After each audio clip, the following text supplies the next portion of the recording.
Bonjour les gars, bienvenue à Horizon Politique, le balado du comité Horizon, qui est le comité de l'association étudiante de communication politique de l'Université de Montréal.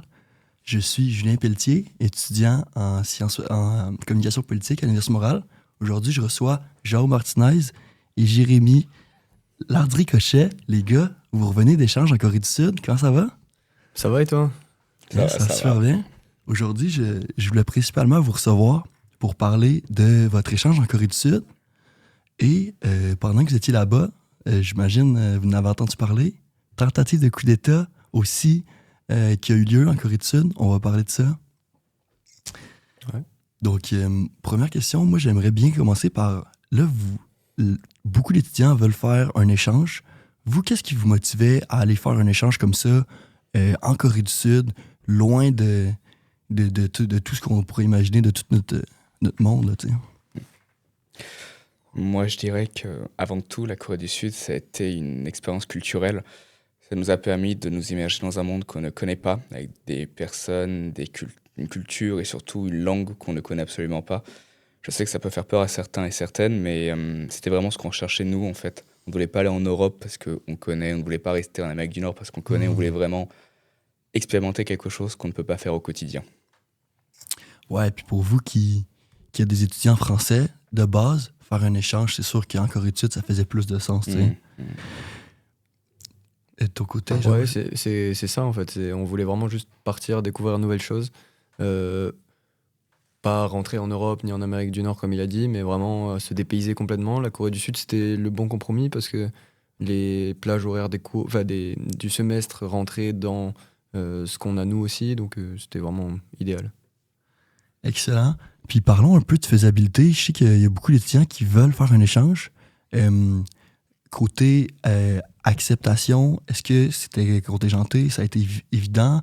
Puis ensuite, pour le côté financier, ça a pas trop dépassé votre budget, les gars? Alors déjà, pour postuler, franchement, on n'a pas eu tant de difficultés. On a été plutôt bien suivis par le bureau de l'immigration de l'Université de Montréal. Et c'est ça, en fait. On n'a pas eu vraiment tant de difficultés. On a été accepté assez vite. Donc, on a eu cette chance-là. Je ne sais pas si c'est pareil pour tous les autres étudiants qui ont postulé. Et voilà. Moi, je m'attarderai sur le côté financier. Parce que de base, une bourse nous a été accordée de $5 000, une bourse de mobilité. Une deuxième bourse est accordée aux étudiants québécois et québécoises. Bon, on ne l'a pas eu vu qu'on est français. Et je dirais qu'en échange, réellement, je pense que tu seras d'accord, Jao. Si jamais tu pars juste avec la bourse, oui, tu peux techniquement pas trop perdre d'argent, mais le but de l'échange, c'est avant tout de profiter, d'expérimenter. Donc oui, ça a été un gouffre financier par rapport à Montréal.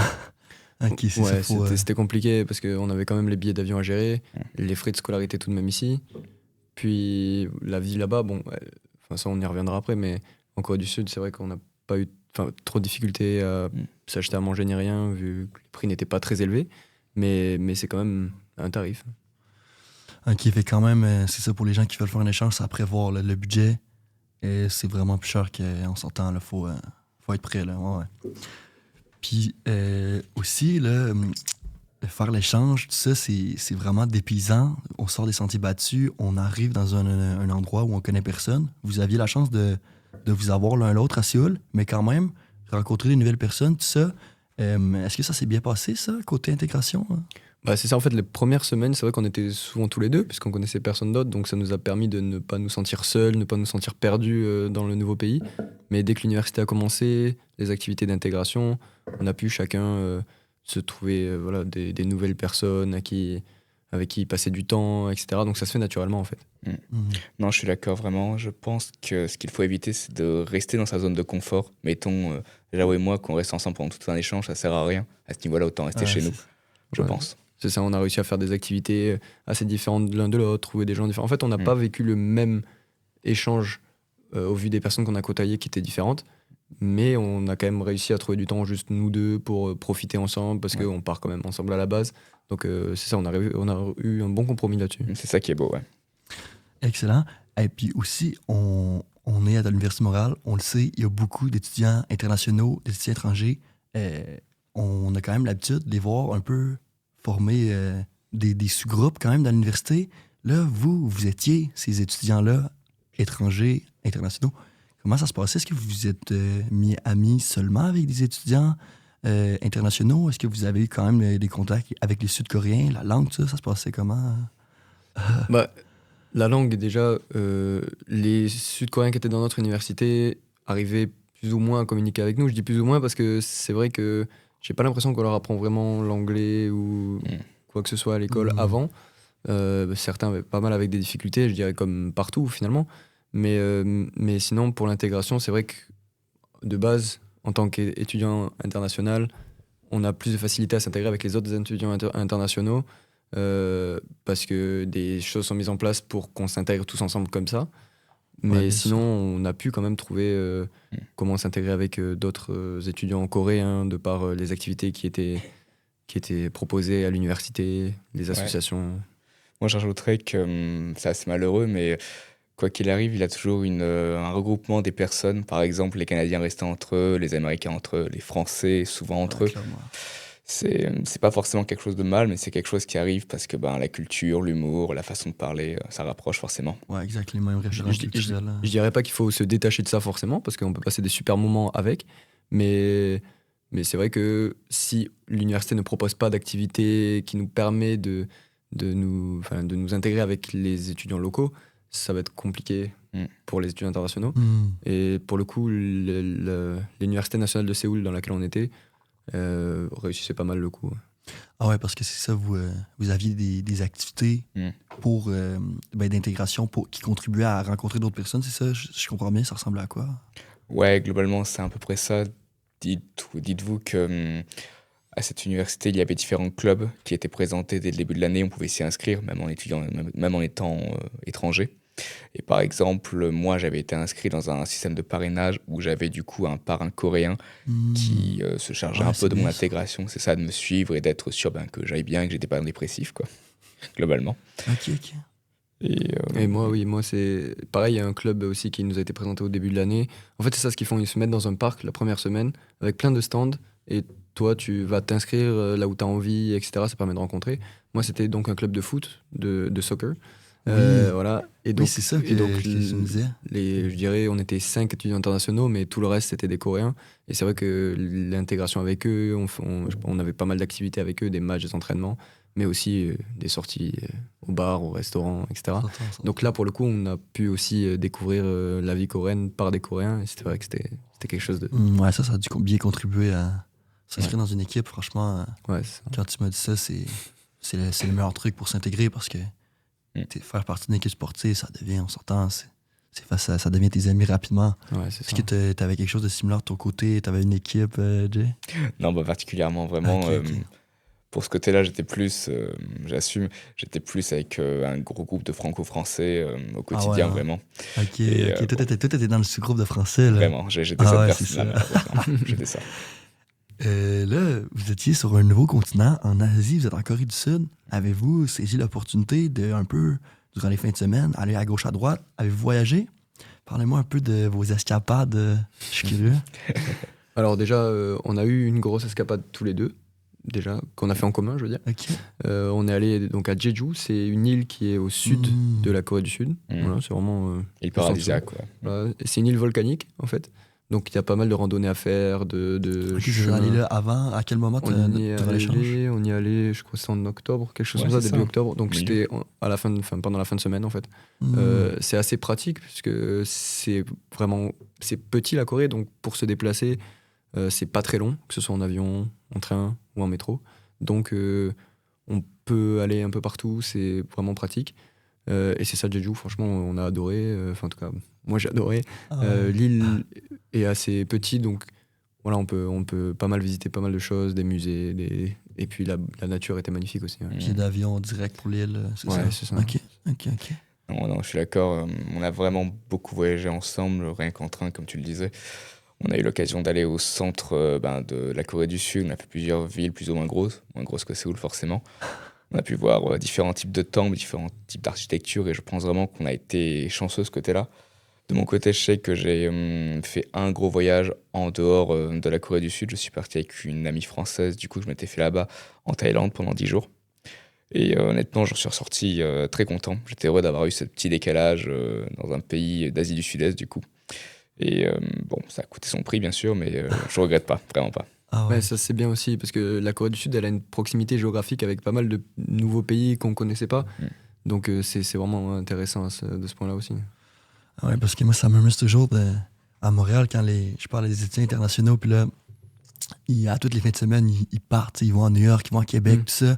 Mais c'est vrai que si je me mets à la place, si je faisais un échange, clairement, si je vais à Paris, ben c'est sûr que tu veux un peu Mm. voir ailleurs, tu sais. Ça fait partie de l'expérience, je pense. Ce qui contribue peut-être à creuser ton gouffre financier aussi. Ah J'ai- oui, ça c'est mais, sûr. Ça c'est sûr. ça, c'en est un autre. OK. Mais OK, vous semblez vraiment satisfait de votre échange. Est-ce que vous recommanderiez, avez-vous des conseils à donner à quelqu'un qui part, parce que là, vous parlez de sortir de sa zone de confort, vous êtes content d'avoir franchi le pas, d'être sorti de votre zone de confort pour l'échange? Ouais, franchement, ouais, on est vraiment content d'être parti en Corée parce que, comme on a dit, ça nous a dépaysé, quoi. Pas du tout la même culture. On sortait dans la rue, on n'habitait pas vraiment dans le centre-ville, donc quand on sortait dans la rue, pas grand-chose était écrit en anglais. Puis les Coréens plus âgés ne parlent pas vraiment anglais, donc quand tu veux aller dans une épicerie, par exemple, on te parle pas en anglais, donc c'est compliqué de comprendre. Au début, on se sent perdu. Puis même sur les coutumes, c'est vrai qu'il y a plusieurs détails, mais accepter les choses, pour recevoir des choses, on doit les prendre à deux mains. Enfin, des petits détails comme ça, mais c'est vrai que Ah ouais, hein. c'est dépaysant parce que au début, on n'a pas du tout l'habitude. Et ça Puis me paraît un peu... prendre quelque chose à deux mains, ça, c'est si vous le faites pas, par Signe exemple. de respect. Ouais, Ah, c'est ah ouais, un signe de vraiment, respect. Ouais. Ouais, Ça ouais. fonctionne pas, là. Exact, ouais. OK, Et OK. niveau des conseils, honnêtement, je dirais que ça se fait assez naturellement en vrai de vrai une fois qu'on y est, mais globalement, c'est normal d'avoir peur. Et quand on est là-bas, à titre personnel, je pense que j'avoue, c'est pareil, mais le premier ou deuxième jour, juste aller faire ses courses, c'est un exploit vraiment. Ah ouais, hein. T'as peur de tout et de rien parce que c'est un monde qui est tellement nouveau, tu te dis, mais pourquoi je suis là même? C'est ça, juste les produits que tu achètes, c'est nouveau aussi parce que il y a pas de... Enfin, tu trouves pas ce qu'il y a ici dans un supermarché, tu vois, donc tu es obligé de te refaire un peu la vie que tu avais ici, mais Ouais, avec c'est des toute nouveaux ta vie qui produits. change, ton exact. alimentation, tes Hein, rites. mais faut passer par là. Une fois que tu as passé cette semaine-là, après, une fois que tu as appris à genre surpasser ça, Ouais, ça devient beaucoup plus facile et c'est une peur normale, ouais. ouais, ça Mm. devient normal après. Un gros bouleversement. En avez-vous profité pour apprendre un peu le coréen? Alors oui, C'est pas un évident, on peu. s'entend, là, mais... Je sais lire le coréen, mais bon, Ok. je pourrais pas te dire ce que ça veut dire, mais après quelques mots basiques, le bonjour, au revoir. Tu peux lire les indications quand même, un peu. Ouais, c'est ça. Reconnaître les C'est ça. mots. C'est ça. Après, il y a des mots qui sont donc en coréen, écrits en coréen, mais qui sont. C'est un peu des mots anglicisés, je sais pas si ça se dit, mais. Ouais, je pense que oui. Ouais, par exemple, une glace, ice cream, mais là-bas, ils diront ice cream aussi. Tu vois. Ok. Mais juste écrit en coréen. Donc, une fois que tu arrives à le lire, ouais, tu le comprends. Ah ouais, hein. Mais. Non, mais après, c'est sûr qu'on n'est pas rentré, on n'est pas devenu bilingue en 4 mois, ça, faut le J'entends, dire. j'entends. C'est- Ouais. Impossible. Ouais, ça peut faire partie des objectifs, Mm. mais en même temps, c'est vrai que c'est pas évident parce que qu'est-ce qu'il faut rappeler, c'est que durant cet échange-là, vous arrivez en Corée, là, vous avez les cours en anglais. Mm. Vous avez les cours en anglais, donc ça aussi, c'est quand même un certain défi, peut-être pour vous qui avez étudié toute votre vie en français. Première session en anglais, ça, de ce côté-là, il y a une adaptation quand même. Ouais, il y a une adaptation, c'est sûr, parce qu'au début, comme l'anglais n'est pas notre langue maternelle, c'est compliqué de comprendre précisément là où on veut venir le prof. Ouais. On a les bases, évidemment, on comprenait l'anglais, il n'y avait pas de problème. Mm. Mais c'est vrai que on avait un effort supplémentaire à faire que de ceux qui avaient leur anglais comme langue maternelle. On devait comprendre en anglais. Ensuite, on comprenait le concept. Ouais, je suis d'accord. Moi, je rajouterais vraiment que ce qui était frustrant en anglais, c'est le côté. C'est beaucoup moins fluide. Et mettons, genre, tu veux faire une blague avec un ami de classe, tu dois formuler ta blague en anglais en la gardant drôle, par exemple. Les conversations sont moins fluides qu'en Ouais. français. Et au quotidien, ça peut être un peu lourd, vraiment. Ouais, et puis aussi, il y a le fait qu'il parle anglais, mais là, si vous êtes pas, non seulement vous parlez anglais, mais c'est pas avec des anglophones, c'est pas leur langue maternelle, fait qu'il y a cette barrière de langue quand même. Et ça, justement, je dirais que c'est un peu plus facile. Parce que comme il y a cette barrière de langue, eux aussi, ils ont du mal à trouver leur mot en Ouais. anglais. Mm. Donc, on se comprend plus facilement. On Tu se vois ce que je comprend veux dans dire nos Ouais, erreurs, ouais. Voilà, c'est ça. Dans l'erreur, on se comprend. Ouais. Voilà. Oui, c'est Je vrai. comprends. Je veux passer, les gars, au coup d'État, la tentative de coup d'État. Vous étiez là durant que ça s'est produit. Écoutez, la Corée du Sud, quand même, est un pays démocratique depuis. Il y avait eu des coups d'État dans le passé, mais quand même depuis 1987, et c'était une démocratie. Le 3 décembre à 23h, la loi martiale qui a été invoquée par le président sud-coréen. Comment ça se passe? Comment vous le vivez? Vous étiez sur place? Où étiez-vous? Parlez-moi un peu de ça. Je pense qu'on va briser quelques mythes, mais malheureusement, cette loi martiale, on l'a vécu en dormant, quoi, globalement. Parce que de 23h à 5h du matin, c'était du coup la loi martiale. Mais c'est des horaires habituels où généralement on ne sort pas trop, où on dort, surtout que c'était en pleine semaine. Ouais, c'était un mardi, je crois. C'est ça, ouais. Un mardi, ouais. Ouais, non, Parce vraiment, que juste, rappelons, je sais pas si Jao, tu veux y aller. Qu'est-ce qui s'est passé? Un petit rappel des faits rapide. Ouais, donc en gros, c'est ça, c'est donc le mardi 3 décembre. Exact. Donc 23h, c'est le président qui fait une allocution et qui déclare qu'il va imposer la loi martiale. Parce que donc il n'a pas eu la majorité au dernier projet de vote sur le projet de loi sur le budget, il me semble. Et donc, C'est bien ça, exact. voilà, et donc pendant son allocution, il a déclaré que l'opposition faisait le jeu de la Corée du Nord, il me semble, de la menace nord-coréenne. Ça, c'est les mots qu'il a Oui, c'est employés. ça, parce que l'opposition dominait l'Assemblée. C'est ça. Donc, il n'arrivait pas à passer les Ça, lois. ça Et freinait donc, le budget. voilà. Et donc, Elle il n'est pas passée. a imposé la loi martiale, ce qui fait que, par exemple, la police était devenue l'armée, donc plein de mesures comme ça, qui en tant qu'étudiant international, ça fait peur quand on est au courant. Ouais, normalement, c'est ça. l'imposition de la loi martiale, normalement, C'est ça. ça peut être invoqué pour de bonnes raisons, mais c'est comme ça qu'un pays démocratique sombre et perd sa démocratie. Donc, quand même. Oui, c'est ça. C'est le président qui prend un peu tous les pouvoirs. Donc, ça devient tendu pour notre situation à nous. Mais comme on l'a dit, on s'en rend pas compte parce qu'il est 23h30, qu'on s'apprête à aller dormir. Et que le lendemain, quand on se réveille, c'est fini parce que ça a duré 6 heures jusqu'à 5h du matin, tu vois. Ah, c'est quand même. Tout s'est passé durant la nuit. Et là, quand le président a invoqué la loi martiale, tous les députés de l'opposition se sont précipités à l'Assemblée nationale. C'est bien ça, les gars. Et bon, finalement, ça n'a pas été fructueux comme tentative de coup d'État, mais quand même, vous étiez là. C'est ça, on entendait. Disons qu'on pouvait entendre les hélicoptères voler au-dessus de nous. Enfin, ça s'agitait dans la ville, mais nous, on n'en était pas conscients parce que soit on voyait les nouvelles, donc voilà, on savait qu'il se passait quelque chose. Mais comme on a dit, le lendemain matin, en se réveillant, on allait à l'université, tout pareil. On allait à l'épicerie acheter pour déjeuner, et puis personne n'en parlait, quoi. Parce que les jours d'après, c'était tout comme avant, en fait. Personne, vous en parliez pas. C'est comme si ça s'était pas déroulé, c'est bien ça? Pour nous, ouais. Ouais, c'est ça. Dans la vie de tous les jours, c'est ça, on n'en parlait pas. Dans les infos, forcément. Mais quand même, entre les autres étudiants, après, as-tu vu qu'est-ce qui s'est passé hier? Il y avait pas ces discussions-là? S'il y avait, mais il n'y avait pas, disons, l'impact direct sur nous. Comme disait Jao, j'allais faire mes courses à la même heure, au même endroit, ça ne changeait pas. Mes courses, c'est toujours les mêmes. Mais oui, il y avait une certaine tension au niveau des gens, même si déjà de base, le président n'était pas spécialement apprécié en Corée du Sud. Là, ça a vraiment accentué le fait que ce président actuel n'est pas apprécié par la grande majorité du peuple coréen. Parce qu'en fait, c'est ça, on les voyait pas vraiment stressés, même entre eux. Mais bon, j'imagine qu'ils en parlaient entre eux. D'ailleurs, ils en parlaient entre eux une fois que il a été que le président a dû démissionner, enfin pas démissionner, mais genre a été déchu. Ouais, exact, parce que par la suite, il a été déchu justement par là, le vote. Ça prenait les 2/3 des votes de l'Assemblée. Ouais, c'est ça. Et ça a eu lieu justement. Et là, par rapport à ça, c'est la première fois que mes amis coréens m'en parlaient.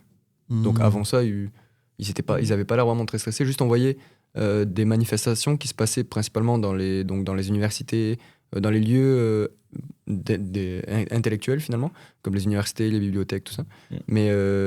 Mais sinon, voilà, à part quelques manifestations. Sachant qu'il est bon de rajouter qu'en tant qu'étudiant en échange, c'est écrit noir sur blanc, on n'a pas le droit d'y participer aux manifestations. Ça, c'est quand même fou, hein? Ça veut dire, en tant qu'étudiant étranger, vous n'avez pas les mêmes droits démocratiques qu'un Sud-Coréen. Pas avoir le droit de manifester quand même. Ouais, c'est ça. En fait, c'est ça, on n'a pas le droit de manifester parce qu'on n'est pas citoyen coréen. C'est ça. Donc on n'a pas de pouvoir, on n'a pas le droit d'avoir une emprise sur la politique. Enfin, je pense que c'est ça qu'ils veulent, là qu'ils veulent en venir.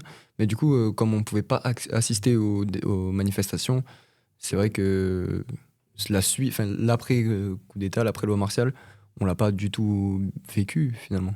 Ouais, parce que même si vous ne pouviez pas être aux manifestations, on peut quand même dire qu'il y a eu une vraie levée des boucliers du peuple coréen, du peuple coréen qui s'est tenu puis a refusé de sombrer comme ça, puis de laisser aller sa démocratie quand même.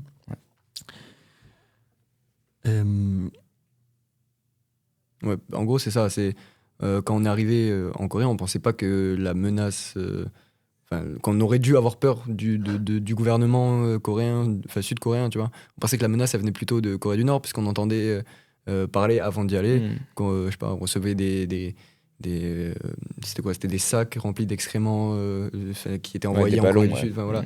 Donc plein de choses comme ça. On pensait que c'était elle était là, la menace, mais pas l'intérieur du gouvernement coréen. Je suis curieux sur le sac, les excréments. C'est quoi cette histoire? Ouais, en gros, c'est ça. C'était pendant l'été, il me semble. Ça a duré un peu après quand on était là aussi, mais les Sud-Coréens, des fois, recevaient des ballons avec de l'excrément à l'intérieur qui étaient envoyés de la Corée du Nord. Voilà. C'est un petit jeu comme ça. Ouais, c'est ça. C'est pour manifester qu'ils sont pas contents. C'est ça. Mais en vrai, je pense qu'il y a quelque chose qu'on a appris avec Jao quand on arrive en Corée du Sud, c'est que globalement, dans le monde, il y a la gauche et la droite. Par exemple, en Europe ou même au Canada, la gauche est plus, mettons, sociale. Ouais, sociale, alors que la droite est plus axée sur le financier. Mais vraiment, en Corée du Sud, la gauche et la droite, c'est vraiment Corée du Sud contre la Corée du Nord.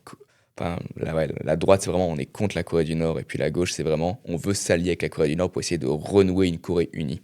Il y a vraiment ce dilemme. Bien sûr, faut nuancer ça, mais en gros, oui, c'est ça. Ça veut dire que une fois sur deux, disons, il y a un président de droite, un président de gauche. Le président de gauche va vouloir, je sais pas moi, aller faire des traités pour accueillir des Nord-Coréens. Des tentatives de rapprochement, voilà, des tentatives de conciliation. Une réunion. Ouais, exactement. Peut-être pas une réunion, mais en tout cas aider les Nord-Coréens qui souffrent dans le pays du dessus, quoi. Mais une fois que ça passe au gouvernement de droite, eux, au contraire, ils font face à la menace nord-coréenne, comme du coup pendant le coup d'État, c'était comme ça en fait. Parce qu'on l'a, tu sais, à court terme, on peut pas imaginer la réunification des deux Corées, sauf qu'il y a déjà eu des pays comme ça divisés, par exemple l'Allemagne. Donc on peut, c'est le même peuple. Tu sais, j'imagine qu'à terme, on peut pas tracer un horizon, mais c'est quand même. C'est quand même. Le peuple risque d'être réuni dans l'histoire. Tu sais, on sait pas pour l'instant, mais je veux dire. C'est quand même un conflit qui dure depuis 1953, donc ça fait. Ça fait longtemps. 75 ans, 70 ans que ça existe. Puis même ça pose des problèmes au niveau du qu'est-ce qu'on fait des Nord-Coréens qu'on va accueillir à Séoul, par exemple, parce que Séoul c'est une ville avec des millions d'habitants, elle est déjà surpeuplée. Qu'est-ce qu'on fait des Nord-Coréens qui ne savent pas utiliser un smartphone, qui ne savent pas prendre le métro? Qu'est-ce qu'on en fait? C'est deux modes de vie qui sont complètement différents. Il y a une population nord-coréenne en Corée du Sud? Ouais, en fait, oui, il y en a quelques-uns qui parviennent à s'échapper, donc qui sont recueillis en Corée du Sud. Mais par exemple, on l'a appris dans un de nos cours, les Nord-Coréens, les ressortissants nord-coréens qui s'échappent principalement, c'est par la Chine parce que la frontière est moins protégée que celle avec la Corée du Sud. Parce que c'est très compliqué de traverser. C'est infranchissable en fait. C'est impossible. Il y a des mines partout, c'est impossible. C'est très surveillé. Mais donc ils passent par la Chine, sauf que la Chine, le gouvernement chinois, les autorités chinoises, lorsqu'elles voient un Nord-Coréen qui s'est échappé, elle va le ramener en Corée du Nord, tu vois. Ils les prennent pas. Voilà, c'est ça. Alors que la Corée du Sud va plutôt les accueillir et j'imagine essayer de les protéger, je pense. Ouais. Parce que vous l'avez vu, hein, la Corée du Nord de loin. Je sais que toi, Jao, t'es allé à la frontière. On était allés tous les deux, ouais. On était allés donc. C'est spécial quand même, c'est un peuple séparé par une frontière, puis d'être là. C'est ça. C'est la zone délimitarisée en fait, démilitarisée plutôt. Ouais, DMZ. Donc c'est quoi, c'est 2 km de chaque côté, donc ça fait 4 km de large en tout, entre les deux pays, où c'est une zone en fait, comment on peut dire ça? C'est une zone neutre gérée par l'ONU et la Corée du Sud en alliance. Ouais, c'est ça. Voilà. C'est ça. C'est vraiment une zone où la Corée du Nord n'a pas le droit de venir mettre un pied. Jamais ils y mettent un pied, c'est considéré comme une déclaration de guerre ouverte et c'est impensable. Ouais, c'est ça. Puis aussi la Corée du Nord avec l'arme atomique, puis bon... On veut pas de conflit avec la Corée du Nord. Mais ce qui a été intéressant, c'est que du coup, on a pu voir une partie du territoire nord-coréen avec un village, ce qui semblait être un village. Nous, comme le guide nous l'a dit et comme on l'a vu, c'était une sorte de village fantôme. Ouais, village façade, ouais. Voilà, c'est ça, un village façade. Le guide nous disait que justement, il y avait des fois des personnes qui venaient pour allumer les lumières, faire, Ça me ça fait fait- tellement rire, ça. donner Ouais. l'impression qu'il y a de la vie là-bas. Même juste des gens en vélo, c'est ce qui Ouais, fait ouais. forcément. Voilà. Mais ils nous disaient aussi que c'était impossible pour la Corée du Nord de mettre un village à la frontière parce qu'ils allaient voir comment les Sud-Coréens vivent Mm. et ça, ils veulent pas. Ouais, parce que le but, c'est de conserver le message officiel, la propagande Exactement. nord-coréenne, C'est ça. comme quoi tout va bien, puis Mm. faudrait pas les mettre au courant de Exact. ce qui se passe ailleurs, parce que honnêtement, tout le monde va vouloir s'échapper de la Corée du Nord. C'est ça. Pour terminer, les gars, je suis curieux, avez-vous une petite anecdote comme ça de votre échange, durant votre échange en Corée du Sud? Ouais, alors oui, on a beaucoup d'anecdotes, mais bon, on va en présenter une. Ouais, bien, on se concentre. justement, on va dire. Disons qu'on a pu renforcer, même si, comme on a dit tout à l'heure, on n'a pas fait passer tout notre échange ensemble, on a quand même réussi à renforcer nos liens, on va dire, grâce à cette anecdote. Ouais. Est-ce que je te Ouais. laisse- Qui m'a Disons curiosité, les qu'en gars, là. en Corée, il y a une culture assez forte, en Corée au Japon, des bains publics. Ce qu'il faut savoir, Ok. c'est que les bains publics, du coup, sont séparés entre hommes et femmes. Et c'est des bains publics, du coup, où tu as eau chaude, eau froide. Et la spécificité, c'est qu'il n'y a pas de maillot de bain, il n'y a pas de short de bain. T'es Tout le vraiment. monde est nu, là. Exactement. Ah ouais, Tout à fait. carrément. Et donc, on a eu l'opportunité, j'ai envie de dire, de le vivre, Jao et moi, Il ensemble. n'y avait pas juste un vieux monsieur nu Il y en avait plusieurs. dans le vestiaire de la piscine, là, c'était... Ouais. C'est quelque chose. Ouais, ouais. c'était toute l'expérience, quoi. C'était. Ok. Mais enfin, c'est ça, c'est une culture du coup pour eux, c'est complètement normal, hein, Ouais. c'est une coutume quoi. Genre ils vont là-bas à la fin de la journée. Donc puis, là, vous êtes dans le bain, tout le monde Ouais. trouve ça normal, tout le monde Ouais. est nu, Ouais. puis vous, nous on trouve pas ça normal. vous faites semblant que c'est normal, hein, dans le sens que Exact. Ouais, en gros c'est ça. vous, On vous essaie mettre de. à rigoler, puis à faire Ben, regarde l'autre. Ouais, si quand même. justement, justement, il y avait vraiment un côté, on était des enfants au milieu, on se jetait de l'eau, on était là. Voilà, Juste c'est à ça. rose, c'est rigolo. Mais- Il y avait- Mais Ouais. dans le respect, bien sûr. Et surtout, c'est ça, c'est que genre, c'est des bains publics, c'est fait pour qu'il y ait il y a un sauna, il y a des bains froids, voilà. Et tout le monde peut y accéder, tout le monde y va. Mm. Donc c'est quand même une coutume qu'il fallait qu'on teste, quoi, on va dire. C'est Ouais. ça, vous saviez que ça avait lieu et vous vous êtes dit, allez, on Ouais. se fait un petit, Mm. se fait un petit spa, Exact. les bains C'est ça. publics. C'est ça, va on voir l'a vécu, on a vécu l'expérience à fond. Donc, Ah ouais, c'est correct. Non, c'était. Ouais. Parce que clairement, en Corée du Sud, ils voient arriver deux blancs comme ça, deux Caucasiens. Mm. Ils savent vous êtes étrangers quand même. Donc, Mm. oui, ils savent qu'on est Oui. des touristes. Parce que de ce côté-là, comment ça s'est passé? Est-ce que, tu sais, en Corée du Sud, c'est quand un pays, peut-être que c'est pas le cas, vous me corrigerez si je me trompe, mais un pays assez homogène, ethniquement parlant, on va dire, là, c'est des gens d'origine asiatique, deux blancs comme ça, les gars, ça a bien été? Alors du coup de moins en moins, parce que pareil que partout, enfin, les gens, le monde entier bouge, donc dans les grandes villes surtout, comme à Séoul, il y a tout le monde, quoi, toutes les nationalités possibles, on croise un peu tout le monde, donc c'est ça qui est intéressant aussi. Mais c'est vrai qu'en Corée du Sud, majoritairement, à part, donc c'est surtout des Coréens, mais il y a aussi des Japonais, des Chinois, parce que c'est les pays qui sont à côté, mais ça c'est prévu, par exemple, on peut le voir dans le métro.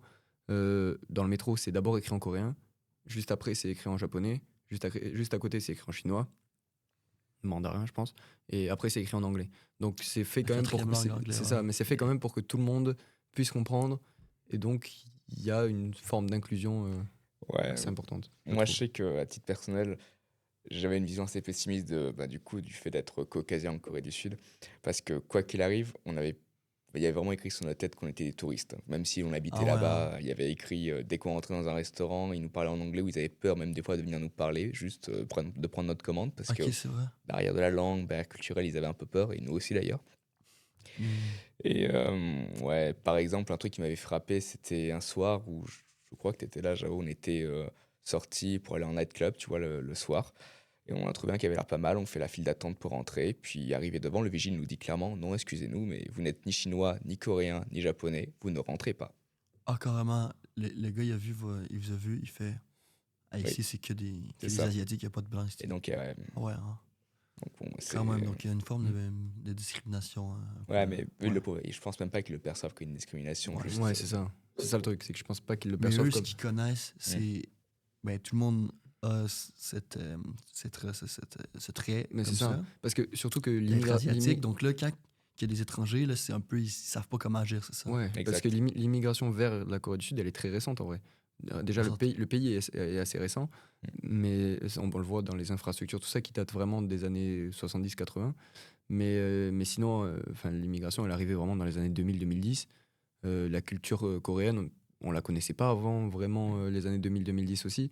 Donc l'envie des étrangers, des internationaux de venir en Corée du Sud, elle date de récemment soft avec power. l'émergence. Voilà, c'est ça.